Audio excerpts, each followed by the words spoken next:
በመካከለኛው ምስራቅ ከዚህ ቀደም ታይቶ በማይታወቅ የታሪክ ምዕራፍ ላይ ትገኛለች። ለአስርት ዓመታት በለዘብተኛ ጦርነት በወኪሎቻቸው ሲፋለሙ የቆዩት እስራኤልና ኢራን አሁን ፊት ለፊት ተፋጠዋል። ዛሬ ዓለም በከፍተኛ ስጋት የምትመለከተው ትልቁ ጥያቄ ይህ ግጭት ወደ ሶስተኛው የዓለም ጦርነት ያመራ ይሆን የሚለው ነው። በሌላ በኩል እስራኤል ኦፕሬሽናል ሮሊንግ ላየን የሚል ስያሜ በኢራን ምድር ላይ የሞሳድና የልዩ ኃይሏን በመጠቀም የምድር ላይ ኦፕሬሽን ማድረጓ ተዘግቧል። የእስራኤል መከላከያ ኃይል IDF የኢራንን የባሊስቲክ ሚሳኤል ማስወንጨፊያዎችንና የአየር መከላከያ ተቋማትን ማውደሙ ገልጿል። ይህ እስራኤልን በኢራን ግዛት ውስጥ ጥቃት ለመፈጸም ያላትን ድፍረት ወታደራዊ ብቃት ያሳየ እርምጃ ሆኗል። የኢራን የአጸፋዊ ምላሽ ኢራን በበኩሏ ዝምታን አልመረጠችም።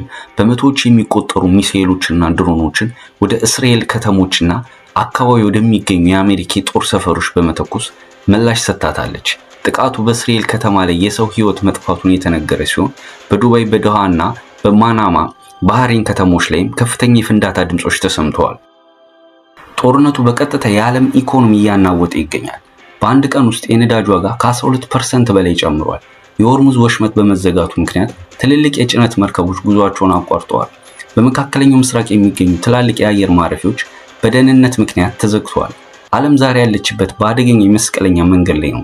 የአሜሪካ ፕሬዝዳንት ዶናልድ ትራምፕ ጦርነቱ ለወራት ያህል ሊቀጥል ይችላል የሚል ማስጠንቀቂያ ሰጥተዋል።